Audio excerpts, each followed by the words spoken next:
pada pagi hari ini, alangkah baiknya kita berdoa terlebih dahulu. Untuk berdoa di pagi hari ini akan dibimbing oleh Mas Yosi. Mas Yosi, silakan memimpin teman-temannya. Baik teman-teman, sebelum kita memulai pelajaran kita berdoa terlebih dahulu. Berdoa mulai. Bapak mau bertanya, untuk hari ini siapa yang tidak berangkat? Pak Rizal, Oh, untuk Rizal tidak berangkat, kenapa ya? sakit perut. Oh, sakit perut. Nah, kita doakan supaya Rizal cepat sembuh dan bisa mengikuti pembelajaran di kelas ini bersama kalian nanti. Nah, sekalian Bapak mengecek kesiapan kalian. Kelas 4 Siap. Kelas 4 Siap. Kelas 4 Siap. Siswa kelas 4 apa kabar? Baik. Siapkah kalian untuk belajar? Siap. Semangat semuanya. Dengar dengan seksama siswa kelas 4A semuanya. Hebat. Nah, sudah siap semua untuk masuk materi? Siap. Sabang sampai Merauke berjajar pulau-pulau, sambung menyambung menjadi satu, itulah Indonesia. Indonesia tanah airku, aku berjanji padamu, menjunjung tanah airku Indonesia. Di sini ada 3 tujuan pembelajaran supaya kalian paham tentang apa itu norma dan istiadat daerah kalian.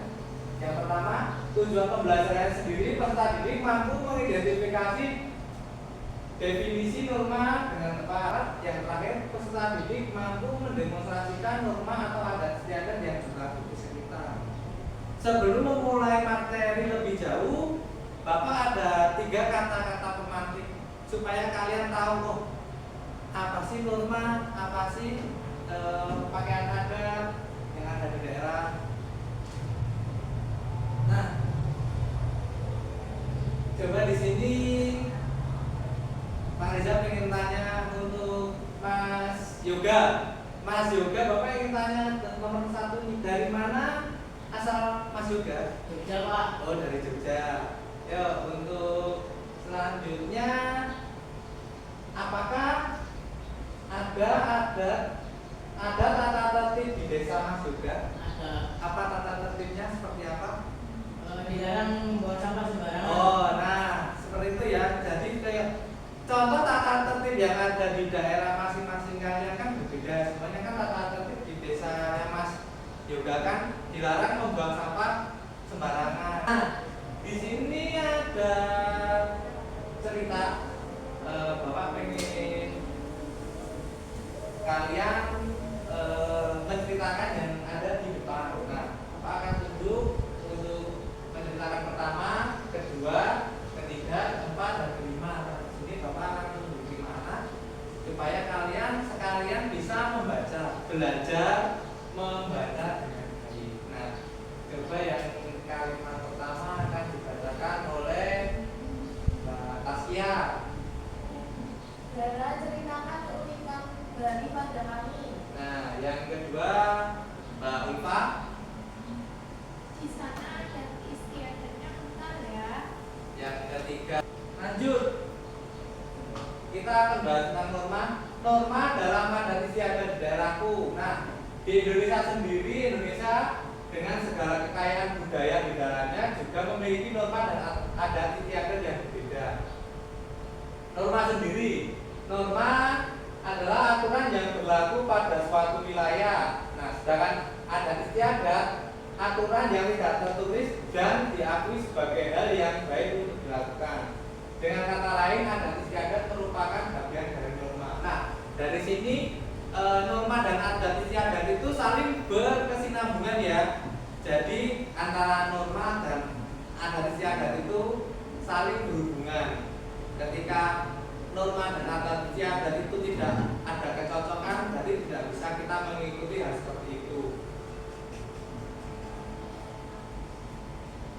Nah, di sini ada beberapa contoh nih, contoh kebudayaan. gambar yang pertama itu masyarakat Baduy di Kabupaten Lebak, Provinsi Banten memiliki aturan memisahkan wilayah Baduy dalam dan Baduy luar. Di wilayah Baduy dalam masyarakat sama sekali tidak dibolehkan menggunakan alat elektronik termasuk kamera dan tidak ada listrik di area tersebut. Masyarakat juga tidak boleh mengembala ternak di area aliran sungai, tidak diperkenankan masuk ke area hutan tertentu dan masih banyak aturan lainnya. Tujuan mereka untuk mempertahankan sistem adat dan melindungi areanya dari perubahan. Mereka memenuhi segala keperluan hidupnya dengan cara mereka sendiri yang digunakan secara tradisional selaras dengan alam. Misalnya menyimpan bahan pangan menggunakan sistem lumbung. Nah, di sini itu contoh ini kan ada contoh Baduy dalam dan Baduy luar nih.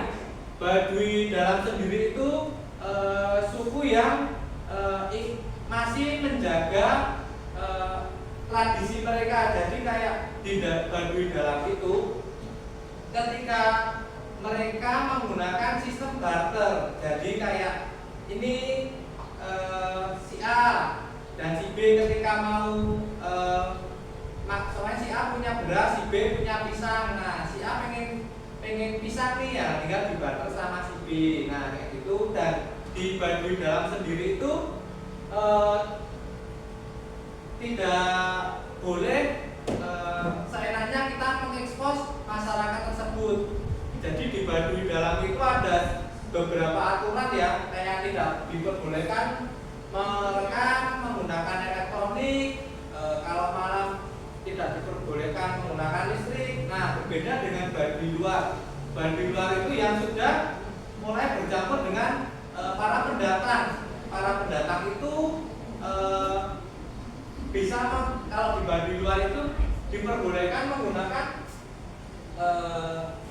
listrik dan boleh diekspos. Nah, dengan kalau di Baduy luar itu caranya sama kayak di desa. Jadi ketika kita mau pengen beras ya kita beli di tempat yang jualan beras menggunakan uang. Nah, kalau di Baduy dalam kan kita barter sistemnya seperti itu. Nah, masih ingat siapa perangkat pemerintah yang ada di daerah kalian? Nih, di Bali ini contohnya.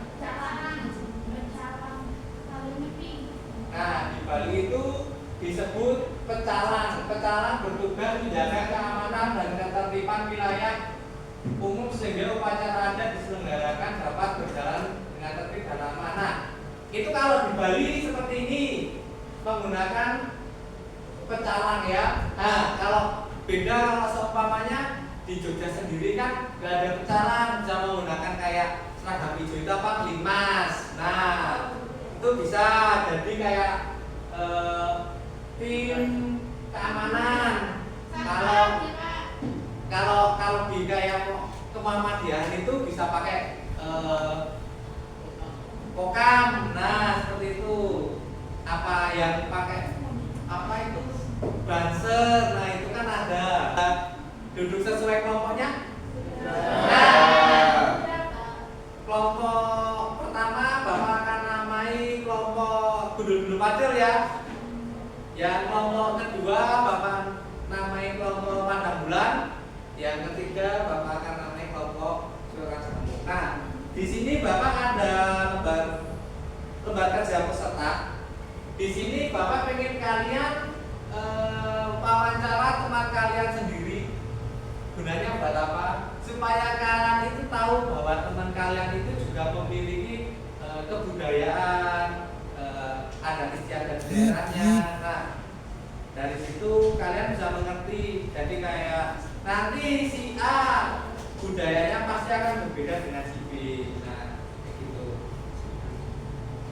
Tiba laporan hasil wawancara nih, seumpamanya nomor 1 nama narasumber Rizal, norma atau adat istiadat. Nah, norma atau adat istiadat yang ada di daerah Rizal seumpamanya gotong royong di hari Minggu. Daerah asal Norma atau adat istiadat Bantul. Nah, di sini di strip aja kalau masih belum punya tanda tangan. Nah, seperti itu. Seperti ini gimana Pak? Ya, seperti ini. Dalam penulisannya ini namanya udah benar. Norma adat istiadatnya, daerah asal, dilanjut ke temannya. Nanti kalau udah selesai, Bapak akan panggil untuk mempresentasikan hasil diskusi dari kelompok. Iya, Siap, Pak. Dan kelompok itu gundul-gundul pacul.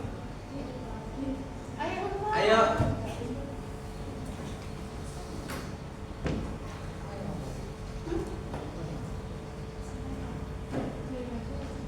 Saya perwakilan dari kelompok gundul-gundul pacul akan mempresentasikan hasil diskusi dari kelompok kami. Yang pertama, narasumbernya Vanda. Normanya tidak boleh membuang sampah sembarangan. Daerah asal dari Sleman. Yang kedua, Zakia. Normanya tidak boleh makan ubi. Asalnya Wonosobo. Yang ketiga, Taskia. Kerja bakti setiap hari Minggu. Asalnya dari Jogja. Oke. Terima kasih. Pak Rizal ada permainan. Apa tuh, Pak? Nah, ini anggap tongkat ya, ini nanti ketika ada yang tahu tentang lagunya gundul-gundul pacul. Tahu. Nah, ketika nanti Pak Rizal bilang stop, yang mendapatkan tongkat nanti akan menjawab. Ya, udah siap tongkat mulai dari Dioper apa ya? Dioper apa? ya dioper sambil bernyanyi. Ketika Pak Rizal bilang stop, Ya belum nyanyi udah dioper. ketika Pak Rizal bilang stop, nanti yang dapat tongkat atau pulpen ini Pak Rizal akan kasih pertanyaan satu dan bisa dijawab. Sedangkan kalau belum bisa nanti bisa dibantu temannya. Ya, udah siap? Siap. Ya, mulai dari sini ya. Yuk, pegang dulu. Gundul pacul jul, gembelengan. Nyunggi wakul kul, Stop. Yang dapat tongkat Pak Bibit. Nah, di sini Pak Rizal ada pertanyaan karena tadi udah kesepakatan kelas yang dapat tongkat. Pak Rizal akan kasih pertanyaan tentang materi yang sudah Pak Rizal sampaikan. Nah, tadi di suku Baduy Dalam itu tidak boleh membawa apa aja. Tidak boleh membawa barang elektronik, terus nggak ada listrik, nggak ada kamera. Jadinya yang sekali. Oh iya, betul ya jawabannya. Yo, beri tepuk tangan kepada Pak Rizal. jempol kanan, Jempol kiri, jempol kanan, salut. Di sini Pak Rizal akan bagikan lembar evaluasi bisa dikerjakan. Nanti kalau sudah mengerjakan nanti bisa langsung dikumpulkan. Perasaan itu buat apa? Buat ngisi perasaan kalian ketika mengikuti pembelajaran hari ini. Jadi kayak bagaimana perasaanmu saat berangkat sekolah. Nanti sekarang diisi setelah mengisi lembar evaluasi.